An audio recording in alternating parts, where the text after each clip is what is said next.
us again. New York Times best-selling author, Fox News contributor, and COULTER.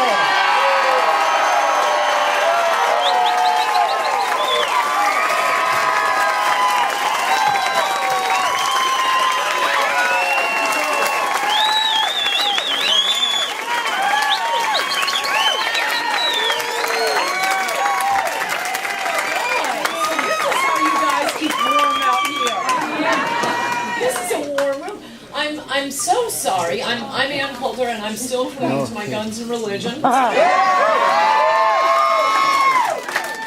was just told by your lieutenant governor that this is the you can't hear? A little closer. How's that? How's that? I'll move it a little. There you go. I'm very tall. No, I'm not as tall as Luke. This should be fine for me. Who's on a chair? Okay, I think that's working now. Yes, you can hear me? Yes. I was just told by your lieutenant governor that this is not only the most Republican county in the state, it's the most Republican county in the country. I'm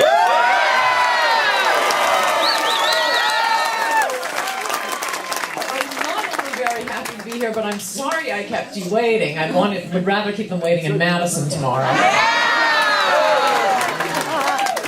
We've been driving all over the state. It is such a beautiful state. You're so lucky to live here. You know, a lot of America is not this beautiful. It is a gorgeous state. We passed the cemetery here today, and I waved to all the Obama voters. That's great. I've just written a book about racism, and to my critics' chagrin, I'm against it. It's about how liberals lied about their history. They were always against civil rights. They were for slavery. They were for Jim Crow. And then they wrote the history books and switched the parties. So in 100 years, expect to read about Republicans being the pro-choicers, while Democrats fought tooth and nail for the cause of life, because that's what they did with civil rights. Liberals not only lie in the history books, but they lie on their personal resumes and their tax returns. But enough about Timothy Geithner. Historian Joseph Ellis, journalist Carl Bernstein, and fatuous blowhard Bob Beckel have all falsely claimed to have been beaten up by Southern sheriffs while in the South. Every liberal of a certain age claims three things: to have been at Woodstock, to have been on Nixon's enemies list, and to have been beaten up during a civil rights freedom ride. So to make up for having been on the wrong side of civil rights, liberals, once the struggle was over, they leapt out. Came out foursquare in favor of civil rights in the 70s and 80s. Well, it was over then. Once we got Democrats to stop discriminating against black people, nobody else was doing it. You will never see anything so brave as a liberal fighting imaginary enemies.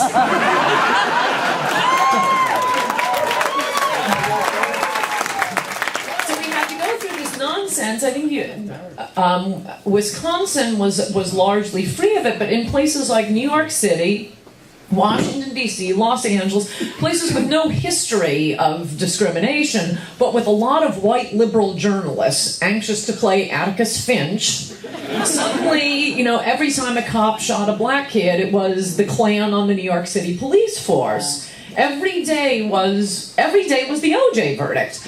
And then we had the actual O.J. verdict. And as you will find out, that is the climax of my book. That's when I say it all turned, because at that moment, white people across America saw a majority black jury acquit an obviously guilty black celebrity and just said, that's it, the white guilt bank is shut down. Hope O.J. was worth it. We're done. We're out. And it was the most wonderful thing that ever happened to black people in America, because for one thing, they started to be treated like adults. For the first 100 years of the nation's history, liberals refused to treat black people like human beings. For the next 100 years, they refused to treat them like adults. They had to ooh and ah over everything, constantly excusing bad behavior and not particularly rewarding good behavior. After the OJ verdict, we had about a dozen years of paradise, Republican policies that had been Republican policies for decades, on law and order, on welfare reform. Those finally were passed after the OJ verdict, because they couldn't be demagogued as racist anymore. For example, in New York City, Rudy Giuliani's crime policies, by implementing his law and order policies, which liberals had called racist back when Nixon was recommending them, because really, who could mind William Ayers trying to blow up the Pentagon, or the anti-war protests tearing the nation up, college campuses. When Republicans say we want to get tough on crime, we meant we wanted to get tough on crime. But when liberals hear crime, they think black people. Yeah. Because of Giuliani's policies, tens of thousands of black lives were saved. The minister of the Abyssinian church up in Harlem, big famous black church, said at the end of Giuliani's term, thank God he came along, he rose up out of nowhere and he saved, we would have been overrun if it weren't for Giuliani's crime policies. So we have the post-OJ paradise, the crucial turning point in my book, and then it all ended when Senator Barack Obama came along. Because liberals saw... I feel like I'm speaking to a black audience. I like the interactive effects. Come on, girls, come on. Because... Start dropping those G's. Barack Obama was born in Hawaii in 1961. The only racial discrimination he's ever experienced has been in his favor. He wasn't born in Selma in 1941, but apparently America had to make up for the historic discrimination committed by Democrats by electing this half-black Hawaiian. We would have been better off with Don Ho.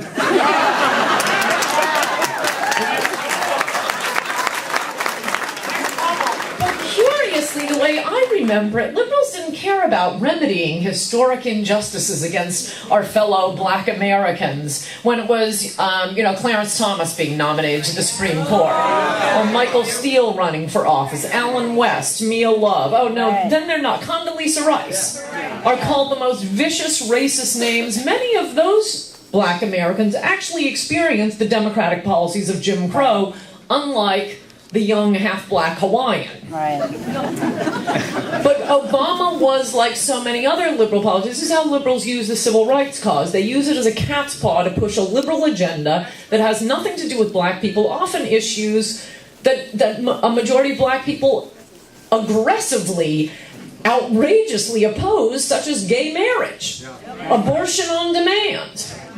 And now they're using it with Obama to push the most left-wing president America has ever had.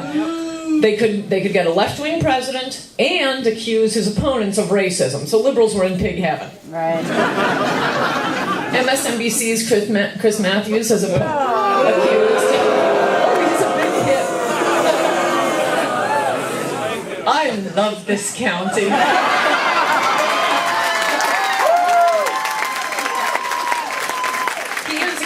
Donald Trump, Newt Gingrich, Mitt Romney, Tea Partiers, and Republicans generally of racism for opposing Obama's left-wing policies. Chris is just crazy about black people. He loves them so much he's considering hiring one for his show someday. And now, 4 years later, we're told again, now if we don't vote to re-elect the half-black Jimmy Carter, we're racist again. How many times do we have to do this? At a recent Supreme Court argument, I don't know if you heard about this affirmative action case coming out of Texas. The lawyers arguing against racial quotas, or as they say, affirmative action, in university admissions didn't even argue. They just held up a photo of Barack Obama. You have Joe Biden telling majority black audiences that Republicans want to put y'all back in chains. Nope, Joe, the only chains we need are for our snow tires to drive to Utah for the victory party next week.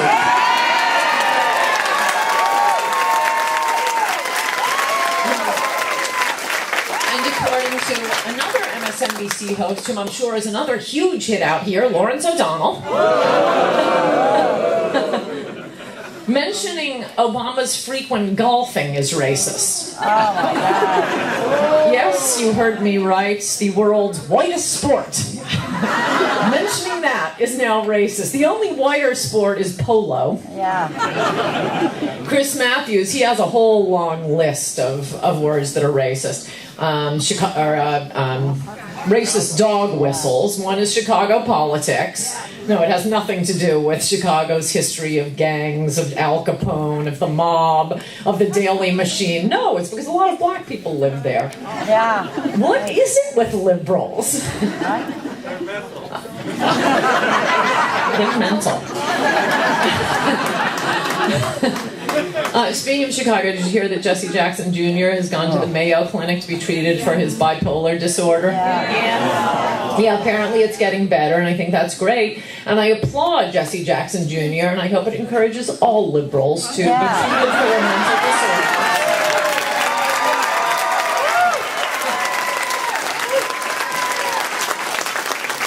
When liberals are not making the sophisticated political argument that conservative policies are racist, they're making the sophisticated political argument that Republicans are waging a war on women, which I must say no one told me about. But if so, I got to tell the Republicans, I think it's a little late. The Democrats have already won that war. At the Democratic National Convention, their keynote speaker was a serial adulterer and forcible rapist, Bill Clinton.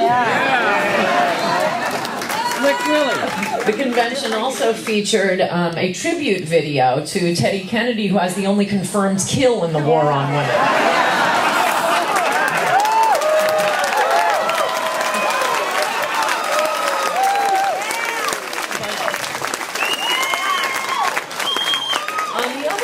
Their evidence of the Republican war on women is that apparently some taxpayers don't feel like they should be obliged to pay for Sandra Fluke's birth control. I personally think that haircut is birth control enough.